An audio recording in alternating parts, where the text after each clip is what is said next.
The views and opinions of the hosts and guests are their own and do not necessarily reflect the views of the management and staff of Guardian Radio. Aid agencies, including the Red Cross and United Nations, have joined the exodus. Heroin eyes, I can see you behind my disguise. With gun strapped and boots that don't fit right. The kids left to fight the war again. What kind of amends? I buried my mom, I buried my dad, I buried a friend. Hard to believe in and then when your heart is hard as cement. Peace talks, but the peace talks are stalling again.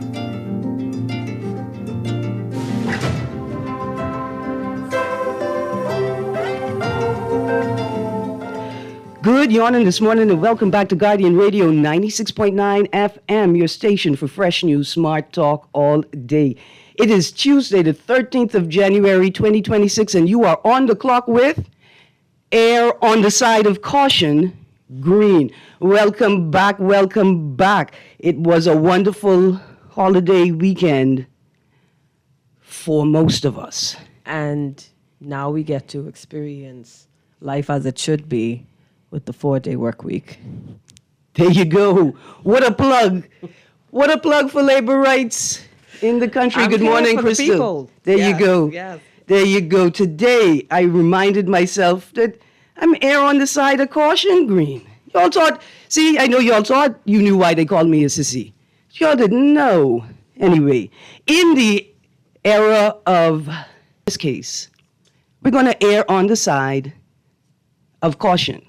You may get mad at me for that. I understand that. I want you to know I understand that. And I appreciate that. That there are moments when you get mad at me. You say, Erin, you didn't go far enough. You should have let them go farther. Right? But at the end of the day, the person who holds the mic holds the weight, holds the liability, holds the blame. And so for me, understanding that I'm just one player in this entire play, one soul in this entire planet, my job is to err on the side of caution for the sake of the whole, but more importantly, to ensure, at the very least, that we are not doing or saying anything that prejudices justice. Justice that belongs to somebody else, you know. Justice that belongs to somebody else.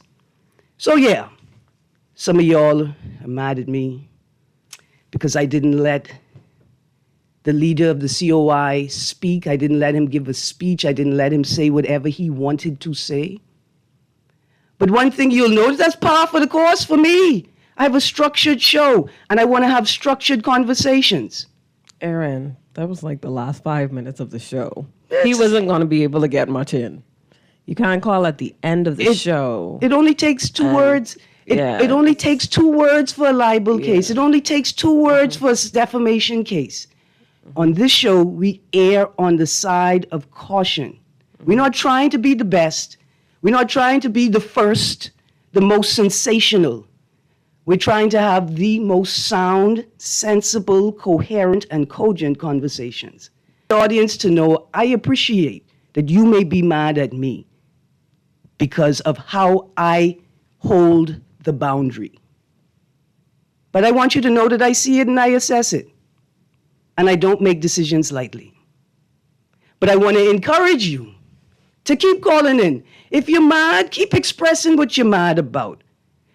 But the only thing I ask is that you attempt to order your words, that you attempt to measure your speech, that you think about what you're going to say before you say it, and you weigh the impact of your words, not just on your target, on the person or the people who you hope to hear your words, but you consider the impact on the entire audience, because that is what I have to do on a daily basis. Good morning, Crystal. How you doing? Good morning. Note the golden rule, I just wanted to plug that. I think that's a central theme here. Which one? Golden rule number 1 or golden rule number 2? Golden rule, do unto others, right? Because you know what the other golden rule is, right? What is the other golden rule? He who has the gold makes the rule. Not that one. That's the second one. That's a new age one, eh?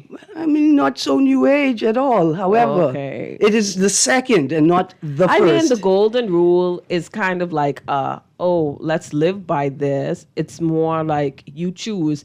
That other one is less. So the golden rule is about empathy. Yes. Right? It's about empathy. It's requesting empathy. The other golden rule is more of perpetuating imperialistic systems, systems of power, right? It's less it's less subjective. You makes the gold. It's less subjective. You know, like it's not like that. It's the way of life, right? Well, that's what the people were trying to convince us, that it is the way of life. I'm not quite sure that is how it works. However, I mean, I don't think it's a good thing, but I think, it tends to happen that way, the second. We lie to ourselves a lot. Yeah. We pretend.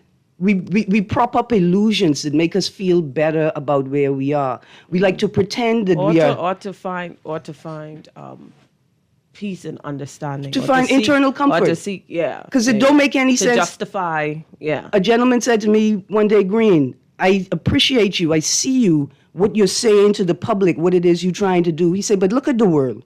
He said, look at the world. Everybody leaning left in the world. And you telling me I must tell my son to stand up straight? The whole world leaning left. And you telling me I must tell my son to stand up straight, right? There is a sort of a comfort, a sense that becomes comfortable when you are going along with the program, right? So I appreciate that, but he who has the gold makes the rule is an old rule. It's an imperialist rule. It perpetuates a culture that has taken over the world, right? And it sits right? It butts up against the other golden rule: do unto others as you would have them do unto you. And that's what most people... It describes the system, and do unto others is kind of like a suggestion. A different type, it's a different type of system, right? Do unto others, the golden rule from the Bible is a spiritual system. Right, it's a spiritual system. It's telling you, the command is, here is a system that you should live in to fulfill God's agenda, right? The other one, he who holds the gold makes the rules, is a different type of system. Like a law. It is. It's a different type of system. For young people today, the world that they are navigating is basically that left and that right, right? And in every moment, young people have to negotiate through those two principles. Am I supposed to do unto others as I want to be done unto myself, or am I supposed to hustle, commit myself to he who holds the gold, makes the rules? My job is to hold as much gold as possible. And that's what our young people, I think... One is subjecting yourself to something, and the other is kind of trying to seek that control yourself, right? I'm not sure, not so much, but the do unto others, the empathy lesson is a lesson for life, right? Do unto others, create systems, treat people the way you expect to be treated.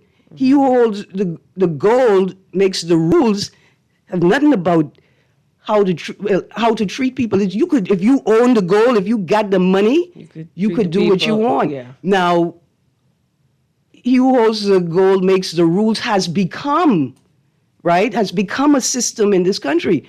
We got more dollars than cents. You see it every day, right? Money makes the decision. We try to solve problems with money. We end up putting in temporary patches, right? Regardless of how it impacts other people. But anyway, I want to transition into some stories. I mean, there are lots of stories. The Daily Dose of Positive today is from the Tribune, January 9th, local fraternity to launch expungement and reintegration program, right? The Delta Epsilon Sigma chapter of the Phi Beta Sigma Fraternity, Inc. will launch an expungement and reintegration program on was the Saturday? called Clean Slate 100. The program aims to assist eligible individuals in clearing records while connecting them to employment pathways, skills training, and long-term support. It's a wonderful story. The January the 9th, that's Friday's Tribune, Guardian. Grab a copy of it. Dream Chaser Representative Nathaniel McKinney said many of the men they work with want to do better but are held back by a criminal record. This program intends to create a space where men and young women and women who also have expungement issues can make a new start, a fresh start, clean slate. Let's go to the text quickly. Morning, Erin. Election will take place in the month of May because VAT will be dropped in April. VAT would be dropped from food. Ain't that a measly joke? But some people will fall for that. VAT was never on food. The PLP put that there. Now they want to take it off. Folks, wake up. I will bet you if they win, food tax will go back up again. Erin, please educate people. We're going to get to the Prime Minister's address. Crystal, did you watch the Prime Minister's address? I watched it. All right, we're going to get to that in a second. He who has the goal typically doesn't have any rules, any respect for rules. Yeah, that's it. Because the person who holds the goal makes the rule. See, in this culture right now, in the professional culture, goal doesn't just mean he who has the authority makes the rules, as opposed to he who has the authority is obligated to uphold the rules that exist. No, we've changed that. That really goes well with one of these stories we have today. Here's it. Erin, exactly what is this murky global lead company extracting from marijuana? Are they cutting down hills? Are they removing sand? You got all the way there, Texter. We didn't even get all the way there. So let's start. Hannah Hasty Times, people. We're going to have our meeting at the end of the month. Spread the word. Location will be announced shortly. Stories for today. PM's address. Social media and the camera. Traffic fatalities. Election talk. We're running through all of these today. Let's start with the PM's address. Last night, the Prime Minister had an address. I don't know what to call it. It wasn't a New Year's address.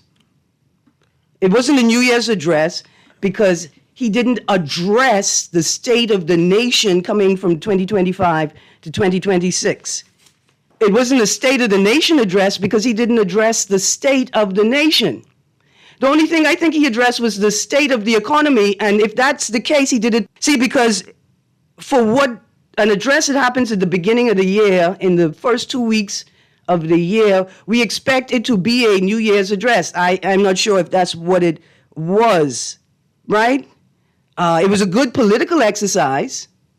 It was a really good, smooth political exercise, but it was devoid of substance. For instance, a quotation, a statistic that was quoted, 11,000 people enrolled in upscale Bahamas. But here's the problem. 2 weeks ago, I read an article in the positive Daily Dose of Positive section with the Prime Minister saying we reached our upper limit of 8,000 participants, and we are seeking to add 5,000 participants to the program. Tell me how you added 5,000 participants in the space of 2.5 weeks. And when was the announcement made that applications had reopened and that you could accept another 5,000 people? Like, when did that happen? Or is this just a matter of you throwing out talking points? Because it was like the teleprompter y'all got, since we got to have some positive, a daily dose of positive. The teleprompter y'all got was excellent. It put the words right into Prime Minister Davis's mouth. And I like that. I just need better words. There was a complete lack of substance. For instance, did you address the 4 traffic fatalities at the start of the new year? No? Okay. Did you announce the election date? No? Okay. Did you announce when the governing party would finalize the ratification of all of its candidates? No? Okay. Did you address the marijuana project development? Did you address that? No.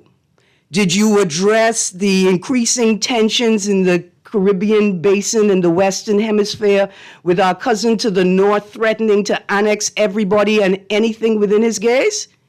Did you do that? No.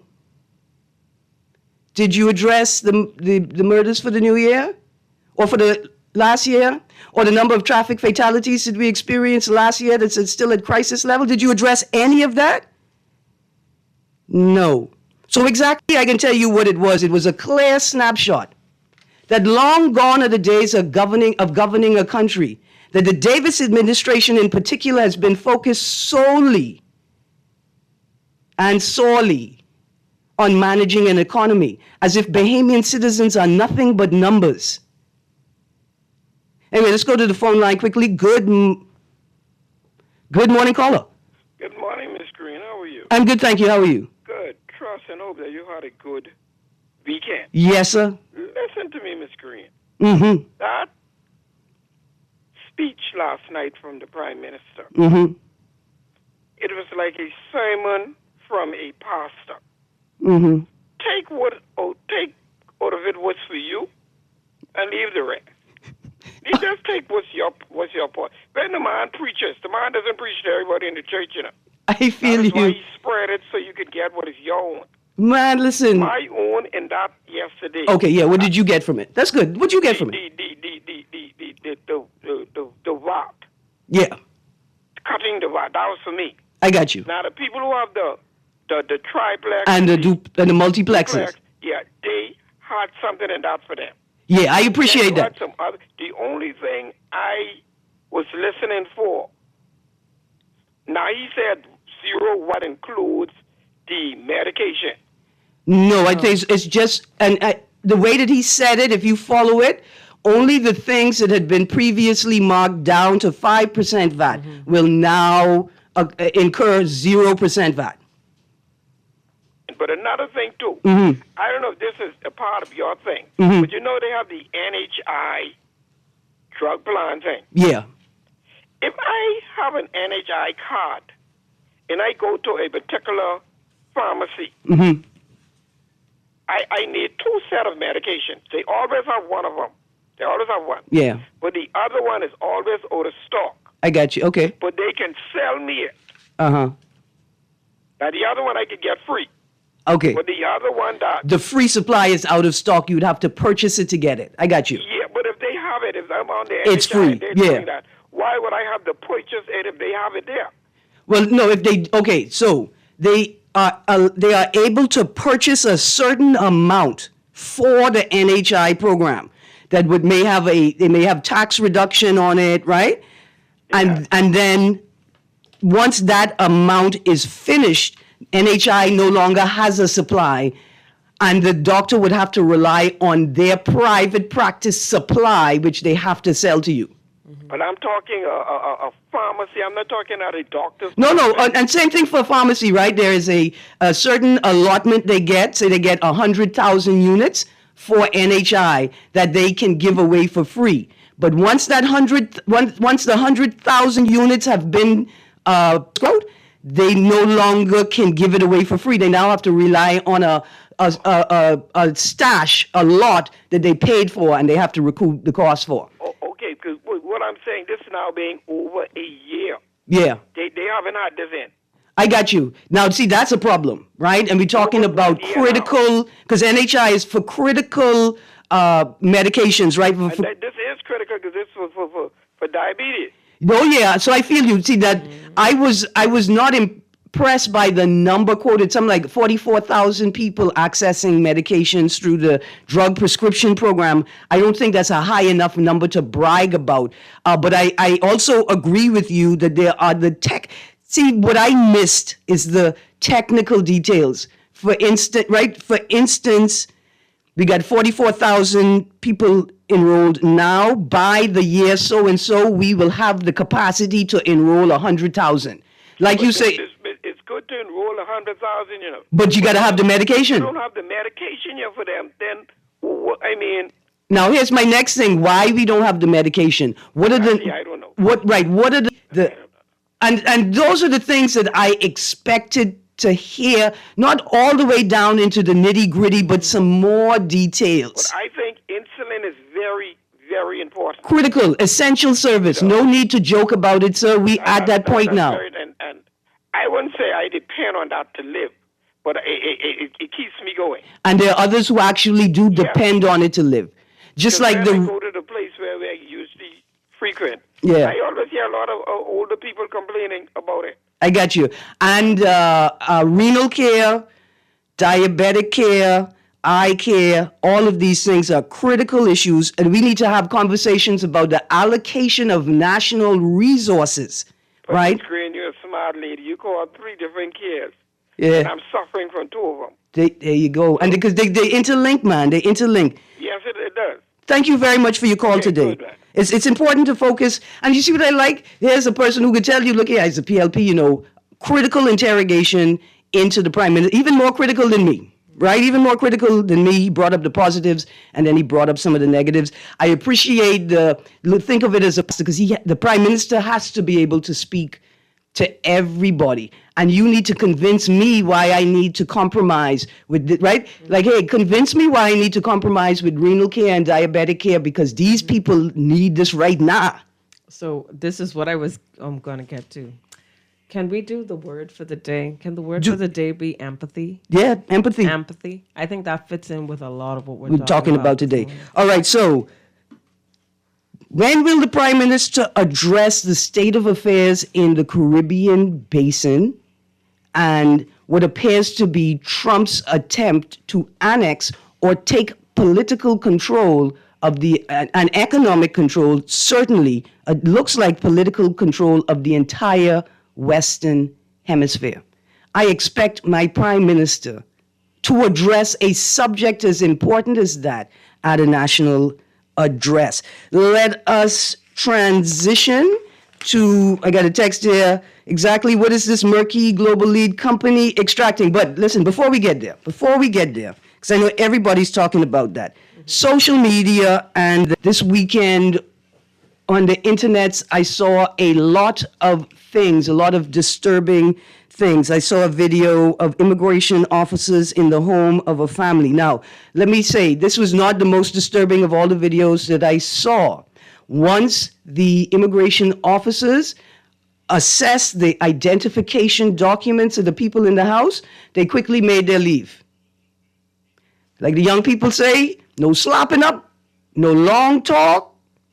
They quickly made their leave. Now, we understand that the police, Royal Bahamas Police Force, and the Department of immigration officers have different powers. And immigration officers' powers extend slightly beyond the police powers in terms of warrants and access to homes and private spaces, right? The second video I saw, purported from Freeport, the gentleman inside a home or a structure filming is shouting into the camera and to people outside the structure. The person purports that a group of individuals is attempting to enter their home illegally. The language used suggests that the people may have identified themselves as police officers or may have said things for the person inside to assume that they were pretending to be police officers or were police officers, right?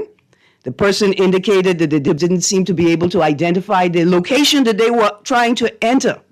That video was slightly disturbing to me. Of course, we can talk about the police officer filmed by motorist allegedly trying to solicit a bribe. Saw the video this weekend. That is not the most disturbing video I saw this weekend, Crystal.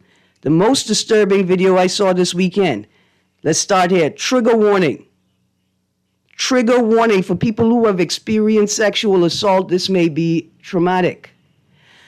I saw a small clip. It was a very short clip. The clip itself had been edited. There were 2 parts. The first part, somebody inside a bar is filming patrons inside same bar. A woman is slouched on a bar stool with her back against the wall, slouched. A man is performing a sexual act on her in the bar. My first thought was that's not how people who enjoy this act look. That's not how their faces look. Why is someone filming and not doing anything? Okay? Is this person conscious? These 2 people that have lost control of themselves, lost reasoning of their surroundings, everything.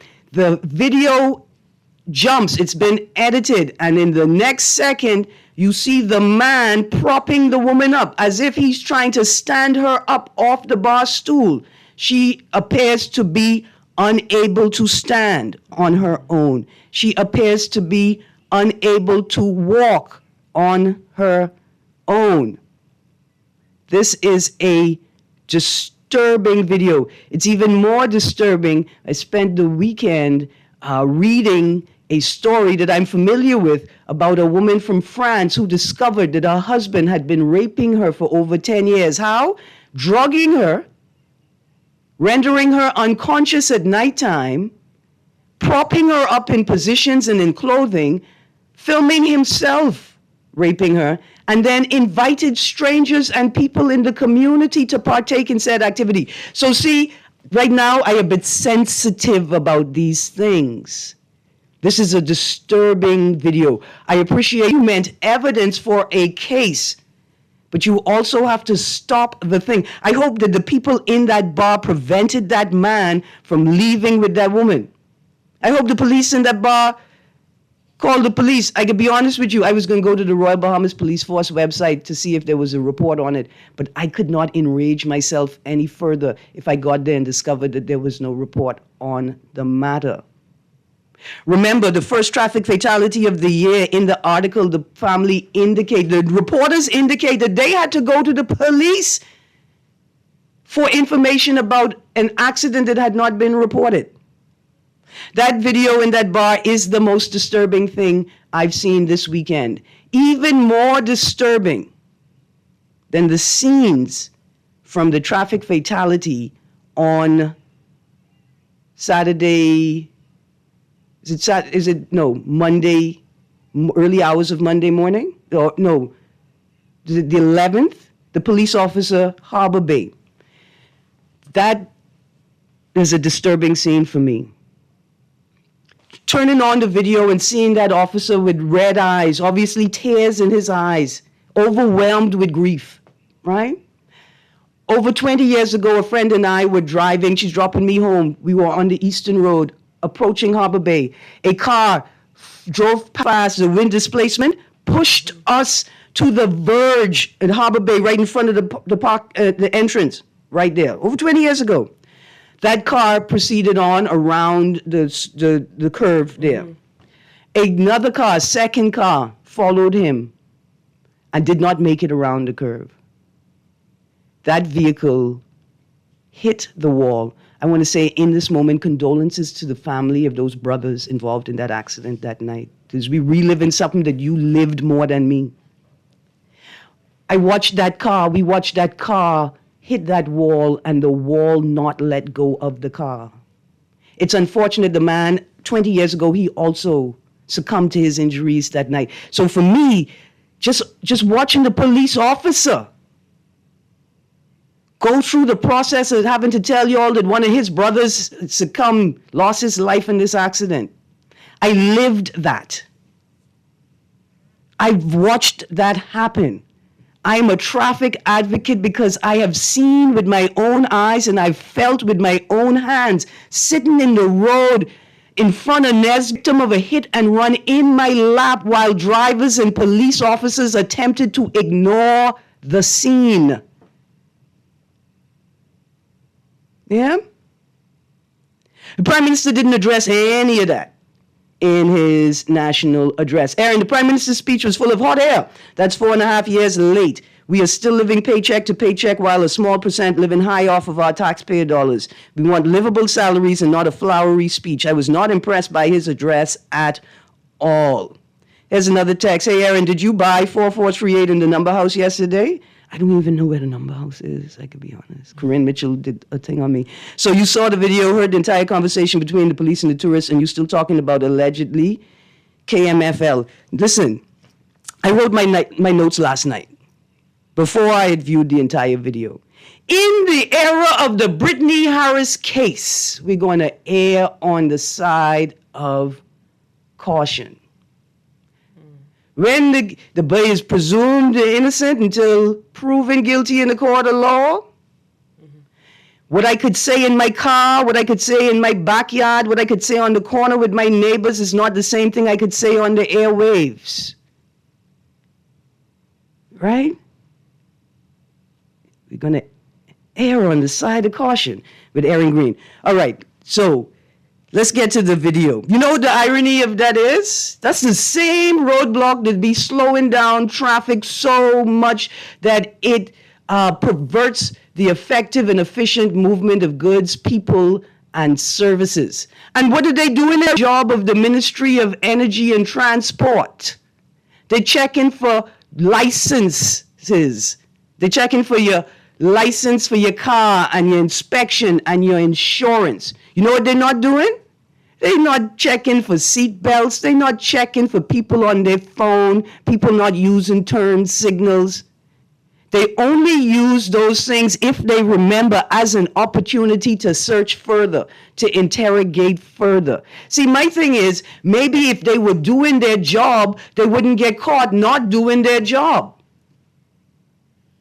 You'll have them there doing the wrong thing anyway. They're supposed to be on the road observing drivers and moderating behavior through issuing warnings, tickets, and citations for breaches of the Traffic Act. But you got them there looking at people's car license and inspected. See, if you stop them for not adhering to the stop sign properly, then that's your opportunity to check and see if they have their license and insurance. See how it works? It's so easy. It's so easy. You have been a victim of what appears to be an attempt to solicit funds from me. They solicited something. And it's a good thing they didn't show up to court, because they was going to get everything I had for them. Fire the magistrate. See, 4 traffic fatalities for the year. A partially blind man killed on the pedestrian crossing because he knows how to cross the road. 2 young men unfortunately killed in Eleuthera near Palmetto Point. Condolences to the families of the deceased and all involved in the accident.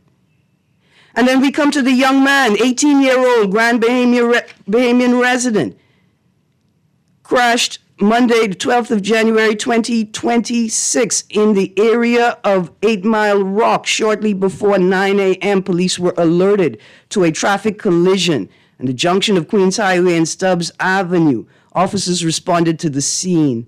We say condolences to the family. Rest in peace, young man. Rest in peace. See, here's the next thing.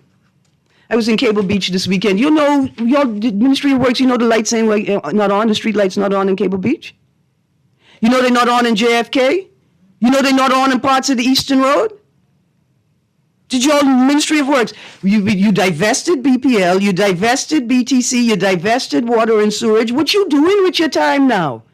It's not paving roads and striping them. Not in New Providence, at least. I've started to see the paving roads and the striping. You started to see it happening? I started to, I'm not trying to be, it is, obviously, you can't forget the fact that it's an election year, right? A lot of times these things start to happen during this time, but it's something I could appreciate. What area? Where's it? Monastery Park, South, going down, you see Breeze. That you area. Mean the Joe Farrington Road project? That whole vicinity there. And then I started seeing, where did they start paving the road? I was like, oh my gosh, I was so excited because they saw the white markers to divide the, I was like, what, a median, what? Like, look how they have us conditioned. That is, we happy for stripes in the road. A lot of the things that you said earlier, oh my gosh, it's really heavy, Erin. It's so heavy, but people, I've witnessed this, because, frequently being in the Eastern area, Eastern Road, and they don't stop. And then also, well, what do you mean they don't stop? Around the curves. It's like, oh, I see a curve, let me smash gas. No, don't do that. Like, literally, go slow bend. I watched these people speed up on go slow bend. Get in an accident with this other car, and I'm just like, why? It's called go slow bend. Right. Like, producer, let's prep the caller. Caller coming to you right now. Maybe more street signs would help, though. All right. I don't know. Listen, I got a text about that video. Good morning, caller. Yeah, good morning, Erin. Good morning to your guest, Crystal. How you doing? Erin, I believe that any savings is good savings. and in respect to the VAT reduction or omission or whatever it is. But the thing about it, Erin, the question is, how long is this going to be into effect for? Is it just a temporary measure? I got you. Right. That'll be a pertinent question to ask. I don't think it was a question and answer period last night in that address. So that'll be good for the media, you and media, to find out. And I don't know why they take, the thing about it is it may not even be for election purposes, but the thought just may be genuine. But when you do things like this, as opposed to doing it from the minute you get in, you start doing some things, it causes some serious concerns for voters. They believe that it's only for an election choice, so to speak, and they could do a better job at that. Then another thing, Erin, I really feel bad for that officer, honestly. I mean, we call for these things, but then when they happen, right, you call for accountability and all of the other stuff and stamping out corruption. But when these things happen, as a human, when the human nature set in, it causes you to feel terrible for that officer. The circumstances other than what I would have seen in the video. But I hope that even if he is found wanting, Erin, I hope that they find some, I mean, these are the things, it's all about consequences, I guess, and I always try to tell people, even my employees, when you're making a decision, if you have kids, make sure include them as a part of your decision-making process. Yeah. I believe 9 out of 10 times you'll make a better decision. How will it impact my children? Right. Yeah. I don't know whether he has kids or what have you, but a guy that's I don't know, he just mashes his life right up. Mashes life right up. He just screw himself right up, and I hope that even if they transfer him to a family, I don't know if there's any rehabilitation in place. But, no, can't. Okay, see, here's my dilemma. Yeah. You can't transfer them to the family island. There's less eyes and oversight on the family island. If they're an officer engaged in bad practices, they may just further entrench those bad practices. But I absolutely appreciate what you're saying, right? Is there a redemption arc possible for this officer and officers like this, right? Because there has to be a redemption arc. We can't just throw people to the sharks and say, to hell with you. We have to reintegrate people back into the good thinking society. You're right, the good people. We got to reintegrate them back into the good people space, and throwing them away is not the way to do it. But it's what needs to happen? The force needs to respond to him. In a public and non-violent and non-aggressive way. A public scolding and get him do something. I don't know what the deal is, but and personally, Erin, I don't know the gentleman. I don't know the gentleman from McCann thing. Yeah. I don't know him. I don't know anyone who's associated with him either. All I do know is that when I look at that video and it going viral, I don't wish it on my worst enemy. There you go. I hope that something is done, whereas he would get the help that he needs. See, listen, even though it is an officer, right? And even though it's somebody with a little GoPro or something on their camera, it also kind of feels invasive, right? Like you can practice empathy and understand how it feels invasive, right? We're not endorsing anything the boy did, but there has to be a redemption arc. He may have to be suspended from the force, but and I got another caller. Thank you very much for your contribution. Let's prep the next caller. I think that may speak to a little bit of a culture thing down in that area because there's a culture in the force. While I do think that there should be a degree of empathy, right?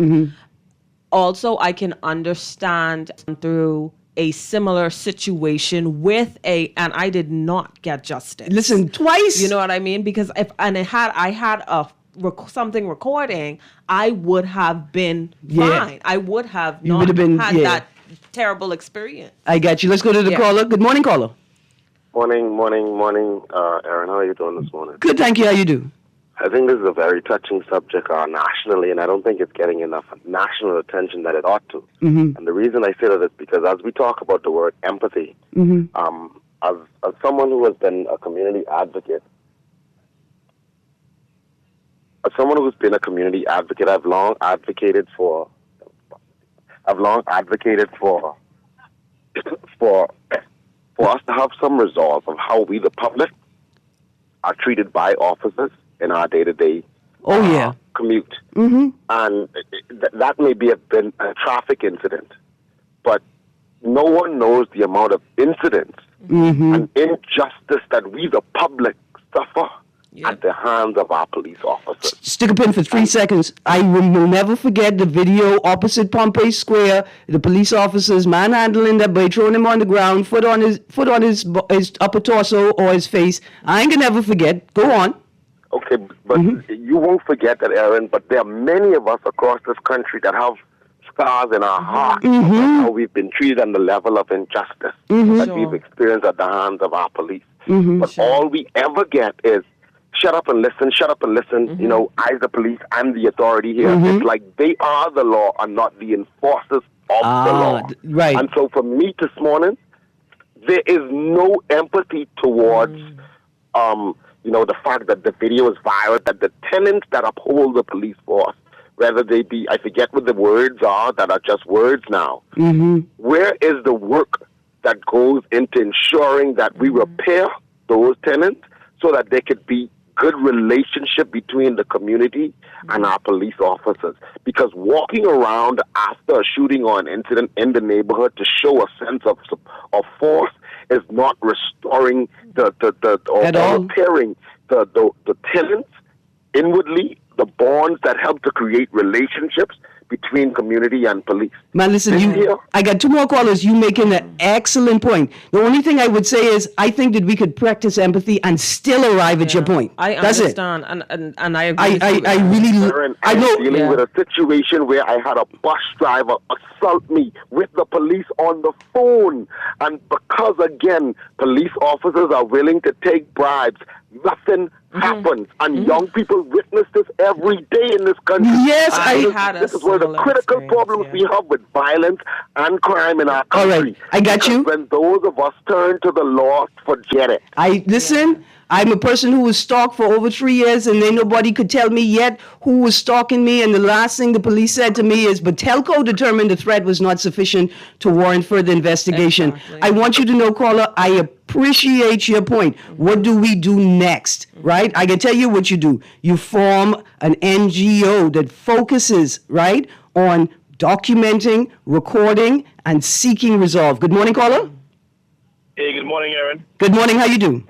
Yeah, great show. Erin, couple of points, right? Remember now, the guy, when he saw the money, remember he told the guy, I saw the money. Saw money in your bag, yeah.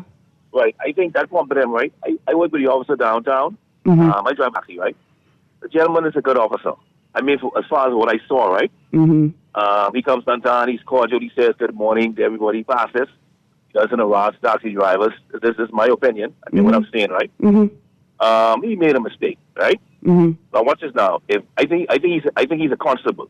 If he was a sergeant or inspector, I think you could bring the hammer down more harshly on him, right? That's your point. And maybe I don't know if it's his first time, but they can try to find that out. But if not, if it's his first time, I think they should give him a second chance to try to rehabilitate. I mean, he can be rehabilitated if it's his first time. Point taken. I want to say. Sound point. I would say thank you very much. And here's why. Let's go to the next caller. Here's why I'm taking that point, because it became apparent to me quickly. These young officers, they've been trained to do this. I suspect there's a problem there's a cultural issue. Yeah. Let's go to the phone line. Good morning, caller. Good morning, Erin, and good morning, Crystal. Good morning. I can bet you $1,000 that if Mr. Monroe was to respond to this, you know what he say? They come from among us. So that's that. It's a cultural thing. And the training, hold on, and the training in the force is not sufficient to eradicate that culture from them. So I mean, it has to be addressed. It's a systemic issue that needs to be weeded out.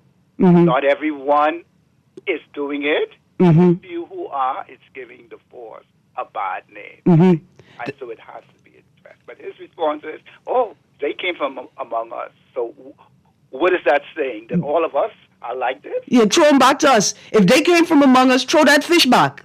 Yeah. Throw that fish back and get a better fish. That's all. Yeah. All right. But I see.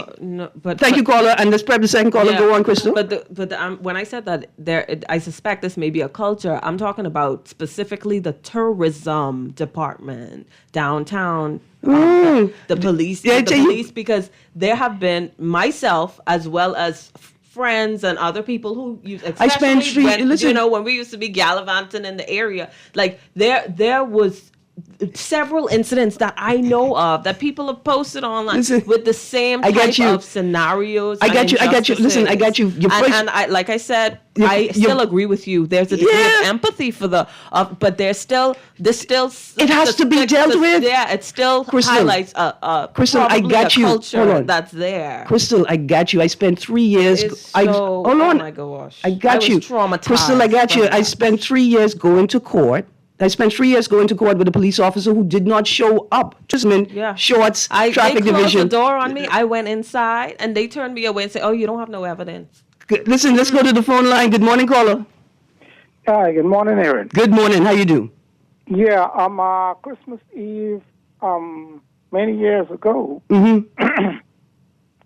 Paul Thompson Jr. in his khaki uniform was directing traffic on Bay Street and Frederick Avenue, and Frederick Street. And I started right on the sidewalk and put down my pocket and put $200 in my, out my wallet, and walk and then shake his hand, and handed it to him. That's my old college mate, from St. Augustine, college in Raleigh, North Carolina. Did I bribe him? I mean, okay, I don't know if you bribed him, but it may be inappropriate for an officer to receive a cash gift from a friend or an associate while on duty, but more importantly, be in uniform. Hello. Yeah, I'm here. Erin, next time, right? I gone to pick up my girlfriend from the airport one night. At the airport. My cousin Perry Williams, who's on the force from San Salvador, saw me. He was out there when she walked out, and he said, "Hey, Mom, what you saying?" I threw up the luggage in the trunk of the Explorer I was driving, and with the name of Stanley to them. Saw that, when he said, "Hey, Mom, what you saying?" I stuck by his walk, and I gave him $200 right there, jumped in the Jeep and left. They followed me from the airport, pulled me over, 2 cars, them and things. When I reached way in the back there by where it was yet, right? And tried me up, ton. And I was like, "Hey, what that is you give him?" I said, "What you mean I give him?" "I gave him $200. You give them for?" I said, "That's my cousin." You know what I mean? Right. So while you didn't. Let me tell you what happened. Quick. That night, the Air Jamaica flight was coming in. She's just coming from a flight from out of Texas, traveling all day. And they came in that same, Air Jamaica flight came in that same night. They asked me, when I saw him again in St. John's Baptist Church, right? Yeah. He said, "Hey," he said, "Boy," I said, "What happened?" I said, "Hey, what you saying?" I tell him about it in church. He said, "Yeah, they pulled me over." I asked him what that is I gave him. I said, "He tell him, say he give him some money." I said, "What you said to him?" He said, yeah, I admit it. I said, "Man, his cousin, so what happened?" You know what I mean? So they pull him over, they going back, harass him, and everything. So, did I bribe him? Listen, Uncle, first of all, you may not have been bribing him, but consider the circumstances, especially with a flight coming in from Jamaica. What you did. I understand. Yeah. I understand. See, they don't know Air Jamaica. Right. So let me say it for the audience. I got you. Thank you very much for sharing those two. One more I gotta say before I go, real quick. Yeah, right? 20 seconds. On the 19th of December, year before last, there was a charter flight that went to Crooked Island. I just met the Pitstown. Listen, I'm gonna hit this button, Uncle. I'm gonna hit that button. Listen, I just hit the button. My finger tell me. I thank you for calling, Uncle. We can get to that in a second. Good morning, caller. You got 30 seconds. Uncle was entertaining me. You still there, caller? I sorry we lost you. Uncle, your stories about Crooked Island charter flights, some of them we ain't gonna listen to for the first time on the radio. But here's what happens. Did you do anything illegal?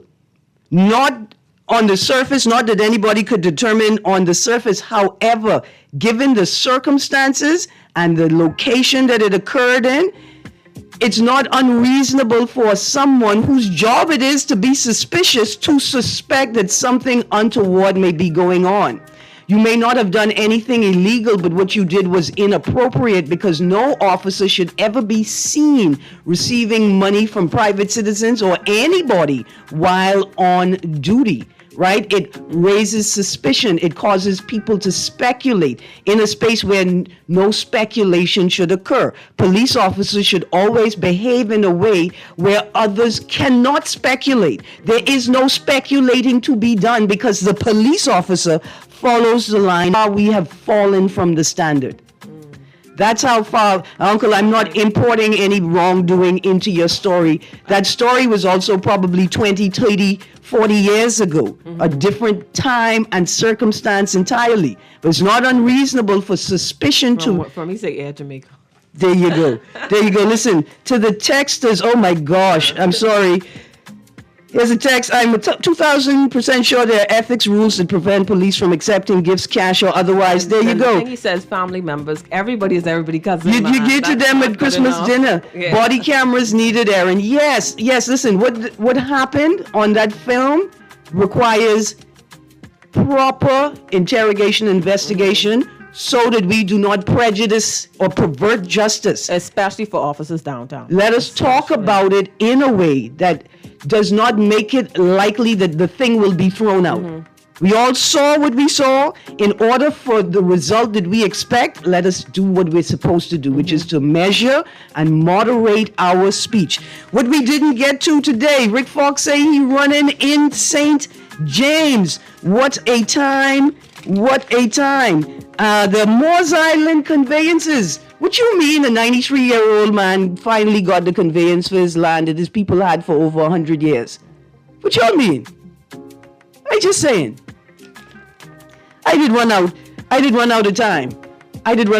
Crystal. We got so much more to talk about. Producer, thank you very much for your patience. Callers, thank you for your patience. You've been on the clock with Air on the side of caution, Greene. Join us tomorrow. We can see what we could say on the airwaves tomorrow, too. Have a great day, but more importantly, stay tuned, because Guardian Radio AM with C.A. Nuri is up next.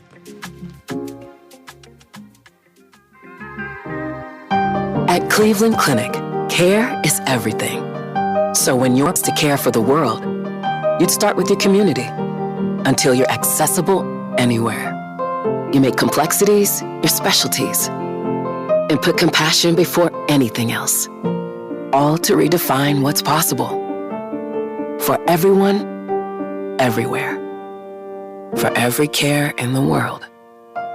Cleveland Clinic.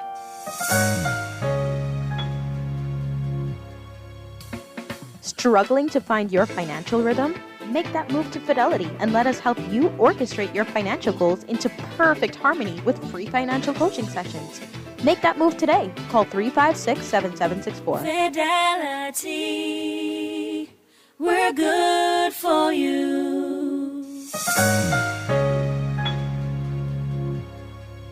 This is Guardian Radio 96.9 FM, streaming on GuardianTalkRadio.com and the Guardian Radio app, Nassau, Bahamas.